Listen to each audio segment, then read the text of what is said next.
How's it going, guys? Mark from Manchester Design Studio here. Today in this video I'm going to be giving you an update on the studio apartment and show you what's been done. I'll also show you what I've been planning and what's still left to do. As you can see in the background there's some lights hanging with bulbs missing, so there are a lot of finishing touches that are left to do in the apartment. But my main focus will be on giving you an update on the IKEA Hack Room divider, which is next to me here. It's still going strong, which is great, but it's been finished, which is exciting, and I hope that you like how it's been finished. Let me know your feedback in the comments below. I'd also like to thank you all who have come to my channel. You may have subscribed or engaged with the videos in any way. I really appreciate it. The videos got way more attention than I originally anticipated, so it's been a very humbling experience, and it's great to see people that like it, and also on the other side people that don't, because I'm new to YouTube. I'm new to applying my design thinking to interior design, so I'd like to just say thank you, and I hope to keep bringing you some great content. So let's get into it. Since the last video, there's been a few things that have changed in the apartment. The main one being in the kitchen, which I'm really looking forward to showing you. And the rest have been a case of trying to get rid of these blank white walls and start to bring some personality into the apartment. As you can see, that's still a battle I'm fighting just as and when I get the time and money, but just small touches that bring some additional personality into the space. For the room divider, I chose to keep the wood exposed and stain it with a Danish oil finish, but add this Manchester Design Studio twist of a paint job to the frame. I think this helps it stand out but blend in, if that makes sense. The white walls and white ceilings, the white comes from the left and from the top, and the wood really stands out and achieves this modern / industrial vibe that I'm trying to bring into the apartment. So overall I'm really happy with the way it's turned out.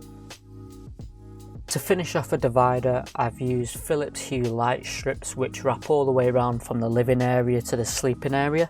These are actually connected to my Amazon Echo Dot, so can be completely controlled by my voice or by the remote that came with the lights.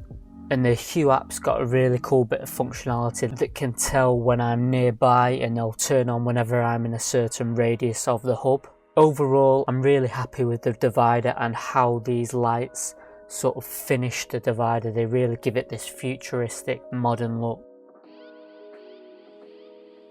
For the storage space in the sleeping area, I didn't want this just to become a dumping ground for excess storage that I've got, so I decided to use it functionally for my ironing. So currently that's where my ironing board lives. It's just a trial at the moment to see how it goes, but I think it might stay permanently because it's a good excuse to open up the bed, keep whatever's under there organised, and at the same time save some space. The lighting that you can see that turns on when I open the bed is completely automatic and was a really cheap Amazon buy. I'll leave a link to those in the description below, but literally all they are is an LED strip that you stick where you want, and then a rechargeable sensor that you just charge up and it magnetically sticks where you want. I'm going to complete the wardrobe with floor to ceiling mirrored doors. Installing the wardrobe in the place I have, it created this long white column. So because there was so much white in the studio apartment already, I decided to use this concrete self-adhesive vinyl that was actually really affordable and make a feature of that column. This really plays into the whole industrial vibe that I'm trying to achieve in the apartment, and I've used it in the corner of the room as well. If you've watched my previous videos, you would have seen that there was mirrors floor to ceiling in that corner.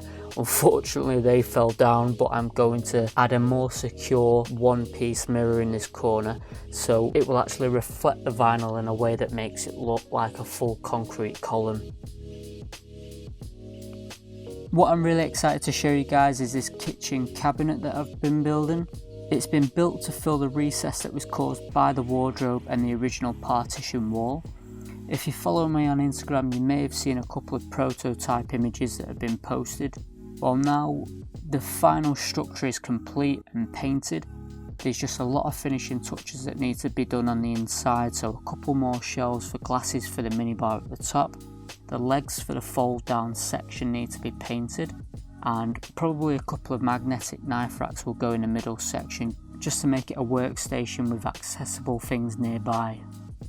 But ultimately it's a great addition to the kitchen because it gives me that little bit of counter area that I need where I can potentially serve drinks or do a little bit more when the rest of the kitchen is a bit too cluttered. In the middle section of the cabinet I've used vinyl again, this time a marble effect. As far as vinyl goes, it was more on the expensive side, but comparing it to other marble vinyls, this one really reflected the true style of the marble I would have chose if I was to go for the real thing in a kitchen. And again, for this and all the products I use, I'll leave links in the description below. I think what I'll also do as part of this cabinet project is do a breakaway video which will fully break down how it was constructed and how it works. If you're interested in seeing that, let me know in the comments below. Also in the kitchen I've bought this stainless steel wall rack from IKEA. The great thing about this is as it's stainless steel it complements the rest of the kitchen, and it also gives me the chance to raise the microwave up off the countertop. Bathroom. That's the utility room where the boiler is. There's the bath and shower. Rest of the bathroom.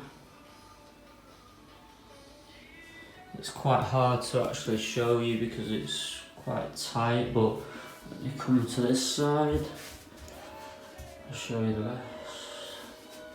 So back out there's the apartment, and I'll just show you in the storage area. This is just a dumping ground at the minute.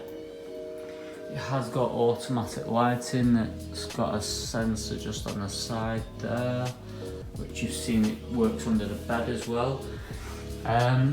So yeah, this is pretty much just an unglamorous dumping ground at the minute, but we will be putting shelving along the back there where the pipes are, and along the side where the Dyson is at the moment.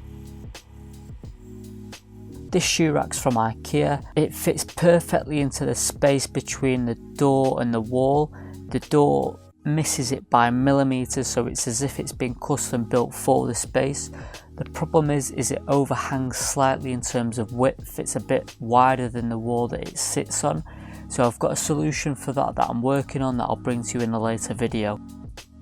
On the wall opposite the shoe cabinet, I'm going to use this space to hang coats. I've not decided yet whether I'm going to have these coat hangers exposed or whether I can seal them in some way in a cabinet.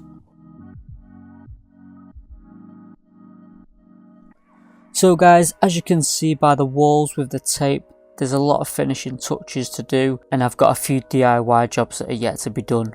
In future I hope to bring you videos on a more consistent basis, and I'm considering doing video diaries where as I'm doing a project I'll document it and I'll upload them the same day.